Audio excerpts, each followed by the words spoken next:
Salam Malaysia! Hello, it's Megan Boney, and for today's video, rarampa naman tayo sa Truly Asia for the third time. Kaya tara, rampa tayo!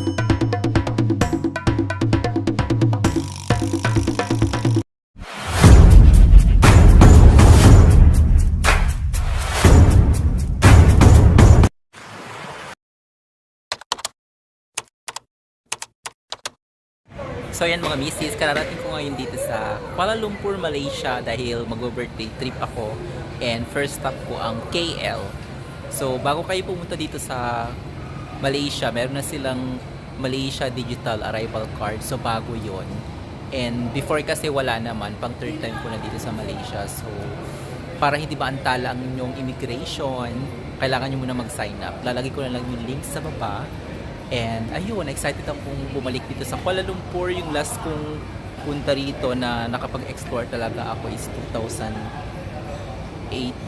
or 2019 pa. So, yung last time hanggang airport lang ako.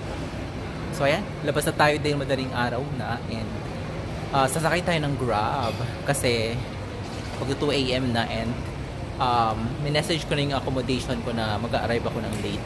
So, ganun yung eksena kapag madaling araw ng arrival nyo. And nag-book ako ng a day. Pinook ko na yung a day before pag-arrive ko para hindi ko na kailangan maghintay ng check-in time. Sige mga misis. So, ayun mga misis, dahil late na ako dumating, wala ng train, wala na ring bus as far as I know. So, nag-book ako ng Grab around 75 ringgit. Tama ba? Ringgit yung currency nila. So, parang 1,000 pesos. Malayo din kasi itong airport sa Kuala Lumpur Central mismo. And pag 2 AM na. So wala tayong choice. Ito yung disadvantage kapag mura yung flight. Kasi madaling araw pa darating. Pero ganun talaga. Kung meron kayong mahanap na mas mura pang flight ng tanghali, ganun, mas better para maabutan nyo pa yung train or bus. Sige, papunta na yung aking Grab car. Nakakaloka, nasa taas pala ako, dapat level 1 pala. Ayun, andito na ako sa tamang hintayan. Parang nasa level 2 ata ko kanina. So level 1, door 5. So ayan mga misis, so nag-grab car na ako kasi wala talaga akong choice. Ito na lang yung way of transportation ko papunta sa aking accommodation para makapag-rest na tayo. Pero pag mayroong kayong kasama, mas mura kasi maghahati kayo sa Grab. Almost 1K din ito. Saka medyo malayo rin naman kasi talaga yung center ng Kuala Lumpur from the airport. Kaya sulit rin naman yung binayad nyo. So ayan, nag-book ako sa hostel pero nasa parang condo siya. Nandito na ako sa lobby, bababa na yung manager. So ayun mga misis, nandito ako ngayon sa lobby sa accommodation ko kasi para siyang condo pero hostel. Hinihintay ko yung manager, pababa na siya kasi alas 3 na ng madaling araw. And minessage ko na kasi siya kahapon and binook ko yung a day before today kaya ayun, so naghintay talaga siya. Anyway, I'm so excited kasi 2019 pa yung last time nandito ako sa KL and gusto kong pumunta ulit sa Batu Cave tsaka Petronas Twin Tower, diba? Mga misis. Ayan, nandito na ako sa aking accommodation. Natutulog din mga ka-roommate ko, nakakahiya. So ayan, condo siya pero hostel. And ito yung background sa balcony. So mag-aayos muna ako, matutulog and mag-shower.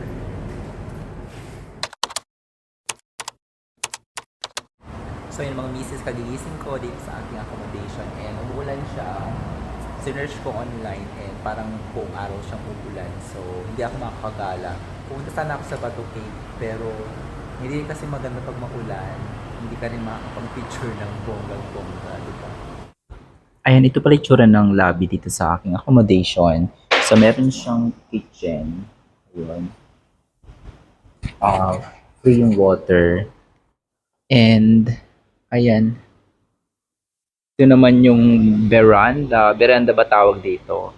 May pa-pool. So umuulan pa rin. Kanina pang umaga umuulan. So hindi tayo makarampa. Pakita ko yung room. So ito na yung room ko mga misis. And natulog ako maghapon. Ayan, hostel lang siya. See? May pakurtina naman kaya may privacy pa rin.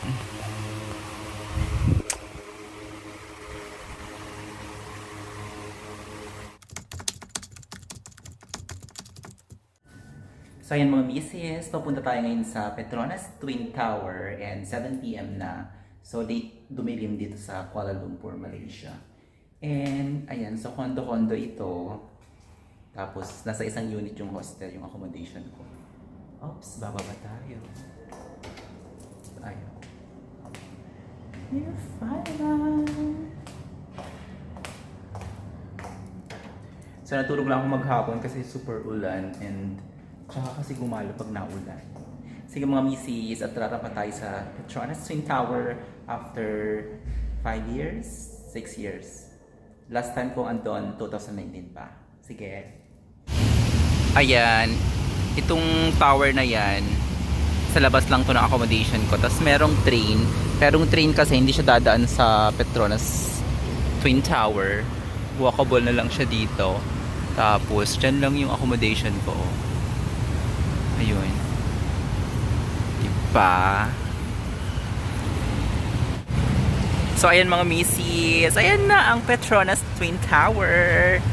Diba, nakaka-amaze. Very iconic. Malapit na siya. Super walk pa rin ako. Ayan. So, bali malapit lang sa accommodation ko. And lakad-lakad lang. Aura-aura. Kahit naka-heels. Sige, walk pa ako mga misis.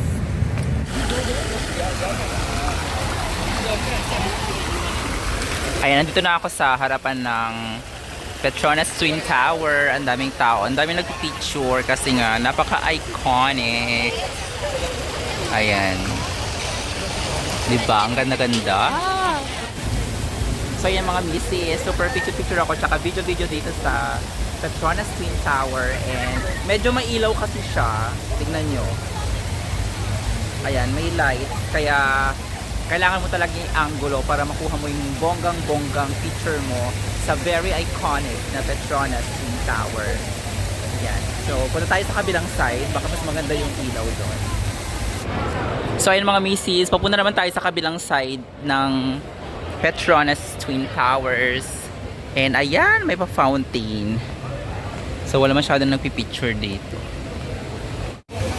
So ayan po ang mga pa-fountain sa kabilang side ng Petronas Twin Tower. Dito kasi hindi mo kita yung tower mismo, kaya sa kabila yung picture area. So rarampa tayo. Ang daming nakaupo sa mga gilid. Ayan. Also sa kabila. So ikutin nga natin to. Rampa-rampa. So ayan, dito na ako sa likod ng Twin Tower. And pag umarap kasi ako sa kabila, masyadong maliwanag. So bibidyoin ko na lang sa kabilang camera ko.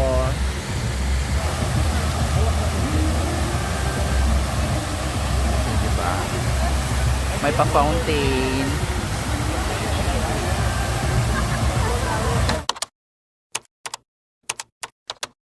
Ayan, pasakay ako ng bus sa puntang Bukit Bintang. Free daw yung bus. So nagtanong ako sa mga local. Ito, Green Line 01.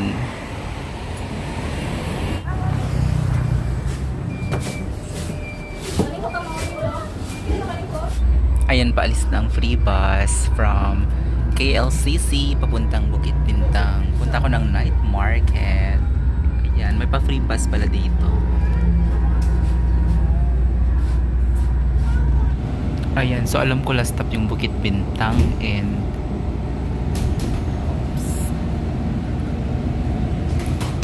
magsasalita naman yung driver kung saan yung stop.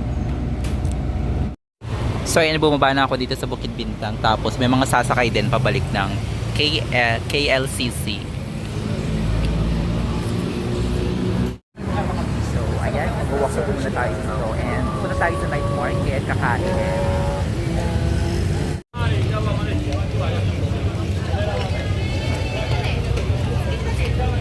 So ayan, dito na tayo sa night market sa Jalan Alor.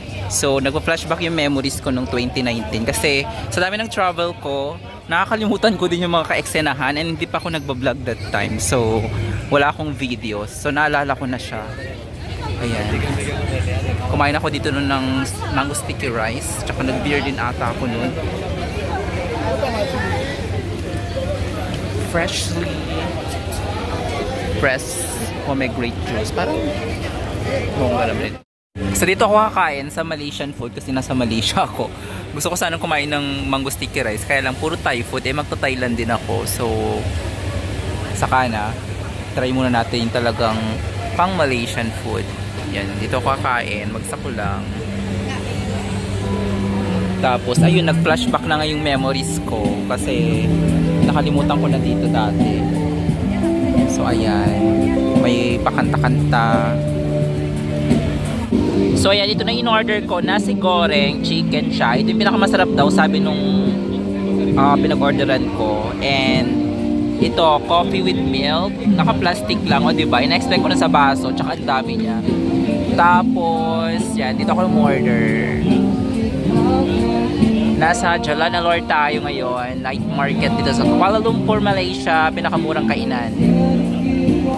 So yun mga miss, nakakaloka kasi free bus ako ng free bus kanina, pero nung bumalik ako papuntang KLCC, nagbayad ako ng 1 ringgit, the same bus. Nagtanong kasi ako sa local, sabi free bus daw. Ayun, parang nag 1, 2, 3 tayo kanina, nakakaloka.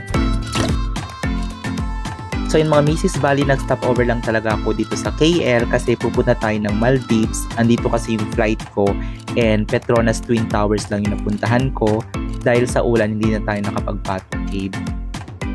Pero super nag-enjoy pa rin ako kasi finally nakabalik tayo ng KL and marami po akong mga travels na i-share ko sa inyo. Maraming salamat po and thank you so much for watching until my next vlog. Bye for now!